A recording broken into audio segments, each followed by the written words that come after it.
Hello नमस्कार दोस्तों, मैं advocate Rohit Kumar Singh Rohit the learner channel में आप सभी का स्वागत करते हैं। आज हम डिस्कस करेंगे डाइवोर्स के विषय में।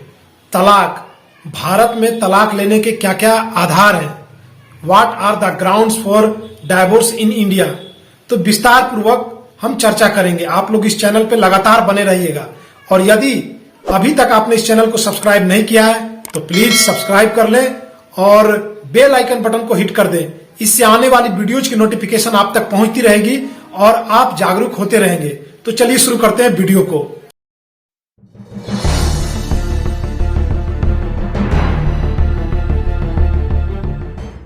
तलाक ग्राउंड, हिंदू मैरिड एक्ट 1955 के तहत तलाक के कई सारे ग्राउंड है।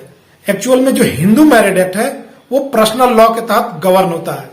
हम जैसा कि जानते हैं कि तीन तरह के लॉ होते हैं, public law, private law, personal law. तो पब्लिक लॉ सभी पे लागू होता है, जैसे constitution, criminal law, police act इत्यादि। और जो प्राइवेट लॉ है वो दो व्यक्तियों के बीच में लागू होता है, जैसे कॉन्ट्रैक्ट, जिन दो व्यक्तियों के बीच में कॉन्ट्रैक्ट हुआ होता है उनके बीच लागू होता है। और यह जो पर्सनल लॉज है यह जो है सो कस्टम, ट्रेडिशन और धर्म पे आधारित होते हैं। इसी वजह से अलग अलग Hindu married act, Christian married act और मुस्लिम मैरिड एक्ट इत्यादि बने हुए। मीन्स सब अपने अपने धर्म पे आधारित हैं, उनके अपने ट्रेडिशन पे आधारित है। अब हमारे यहाँ जो शादियां होती है वो संस्कार कहा जाता है, सेक्रामेंट कहा जाता है। और जो अदर मुस्लिम लॉ में, क्रिश्चियन लॉ में शादियां होती है वो एक कॉन्ट्रैक्ट होता है। और हमारे यहाँ संस्कार है। तो संस्कार कैसे है? क्योंकि अग्नि के सामने अग्नि को साक्षी मानकर 7 फेरे लेते हुए अगर सप्तपदी पढ़ दी जाए तो शादी पूर्ण मानी जाती है।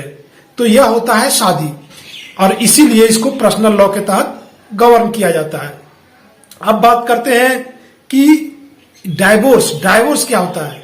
तो डाइवोर्स जो है सो लीगल टर्मिनेशन है, मतलब जो शादी हुई और कुछ ऐसी बातें हो गई, दोनों के बीच में आपसी मतभेद हो गया और दोनों एक साथ नहीं रहना चाहते, तो इस स्थिति में डाइवोर्स हो जाता है। मीन्स लीगली टर्मिनेट हो जाता है शादी।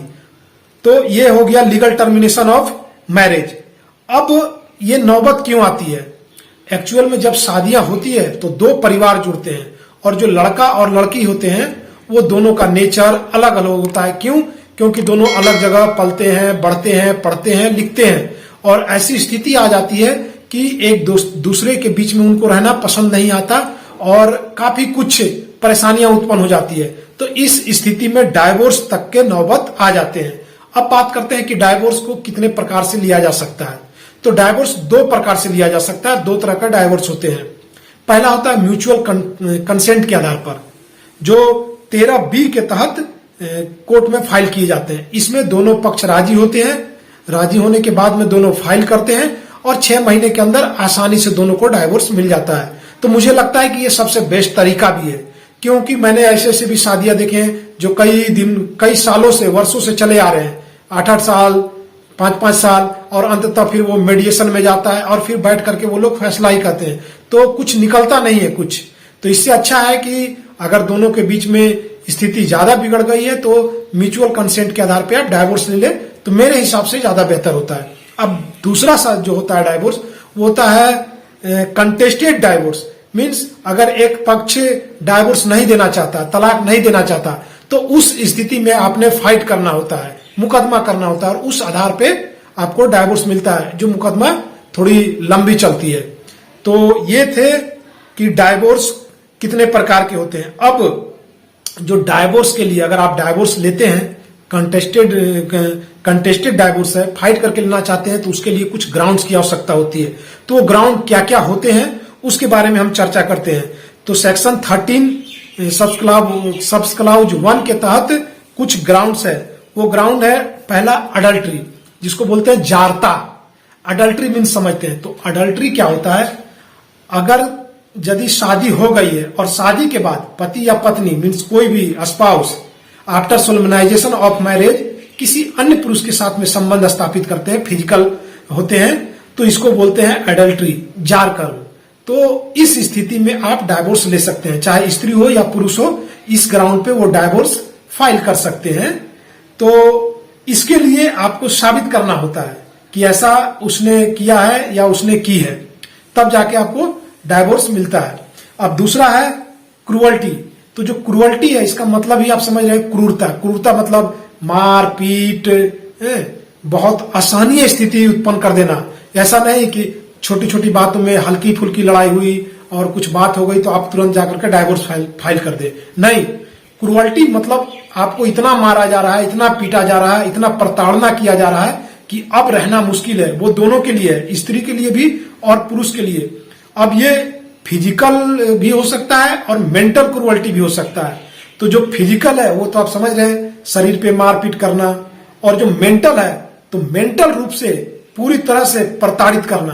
तो इस स्थिति में आप इस ग्राउंड में आप ले सकते हैं, डाइवोर्स ले सकते हैं। अब एक चीज और समझते हैं कि जो फिजिकल तो आपको समझ में आ गया, जो मेंटल है तो उसमें जो एक और है, उसमें यह भी बताया गया है कि अगर पति को यह बात पता हो कि he is weak in sexual intercourse और अपने पत्नी को वो बेड पे उकसाता है और उसके बाद में वो उनकी इच्छा को पूर्ण नहीं कर पाता, तो यह भी मेंटल क्रूअल्टी के अंतर्गत ही ट्रीट होगा और इस आधार पे भी आप डाइवोर्स ले सकते हैं।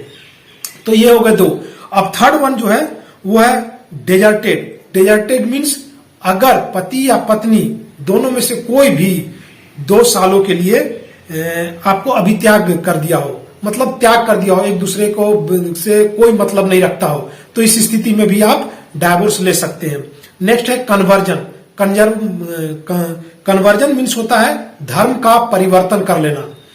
देखे होंगे आप लोगों ने कि कोई हिंदू था उसके बाद वो मुस्लिम बन गया, तो इस आधार पे आप डाइवोर्स फाइल कर सकते हैं। आप अगर एक एग्जांपल ले तो धर्मेंद्र और हेमा मालिनी की आप देख सकते हैं, वो लोग कानूनी मुस्लिम हैं और दोनों की शादी कन्वर्जन करने के बाद हुई है। तो ये हो गया कन्वर्जन। नेक्स्ट है मेंटल इनकैपेसिटी। मेंटल इनकैपेसिटी मतलब स्त्री या पुरुष दोनों में से कोई भी माइंड से साउंड ना हो, मतलब साउंड माइंड ना हो और उनको रह के पागलपन का दौरा पड़ता हो या फिर उनका जो बिहेवियर हो सो एबनॉर्मल हो, तो ऐसी स्थिति में आप डाइवोर्स फाइल कर सकते हैं। नेक्स्ट है वेनरल डिजीजेज। वेनरल डिजीजेज मतलब ऐसा बीमारी जो संक्रामक हो, मतलब फैलने वाला हो, कम्युनिकेटिव हो, तो वैसी स्थिति में जैसे कोढ़ इत्यादि, तो लेप्रोसी, तो आप ऐसी स्थिति में भी डाइवोर्स फाइल कर सकते हो। नेक्स्ट है renunciation of the world. Renunciation of the world means संसार का त्याग करना। संसार का त्याग कब करते हैं? जब हमें संसार से मन उब गया हो, मैं संन्यास धारण करने जा रहा हूं, मुझे संसार में मन लगता ही नहीं, मैं प्रभु में लीन हो गया हूं। तो कुछ ऐसी स्थिति होती है कि जब दोनों, कोई स्त्री या पुरुष कोई संसार का त्याग कर दे और वो संन्यास धारण कर ले, तो वैसी स्थिति में भी आप डाइवोर्स ले सकते हैं। नेक्स्ट है जुडिशियल सेपरेशन। अगर आपने जुडिशियल सेपरेशन ले रखी है और 1 साल हो गया है, तो वैसी स्थिति में भी आप डाइवोर्स फाइल कर सकते हैं। नेक्स्ट है प्रजम्पशन ऑफ द डेथ। अगर किसी व्यक्ति की कुछ दिनों, बहुत दिनों से कुछ पता नहीं है वो जिंदा है कि मर गया है, उसके बारे में कोई जानकारी नहीं मिल पा रही है और यह जो पीरियड है ये 60 साल का हो चुका है, तो ऐसी स्थिति में आप डाइवोर्स ले सकते हैं। तो ये कुछ ग्राउंड्स थे जिसके आधार पे आप डाइवोर्स फाइल कर सकते हैं। तो यदि आप लोगों को यह वीडियो अच्छा लग रहा है और नई नई जानकारियां आपको मिल पा रहा है, तो आप इस वीडियो को अपने दोस्तों तक, फैमिली मेंबरों तक भेजें, सेंड करें और अच्छे अच्छे कमेंट्स करें और सब्सक्राइब तो कर लें अगर सब्सक्राइब नहीं किए तो मुझे भी अच्छा लगेगा, क्योंकि मेरी अचीवमेंट यही है कि आप कुछ कमेंट करें, लोगों तक भेजें, इस बात को पहुंचाएं और सब्सक्राइब करें और अच्छे अच्छे कमेंट करें। तो चलिए फिर मिलते हैं नेक्स्ट वीडियो में, तब तक के लिए जय हिंद, भारत माता की जय।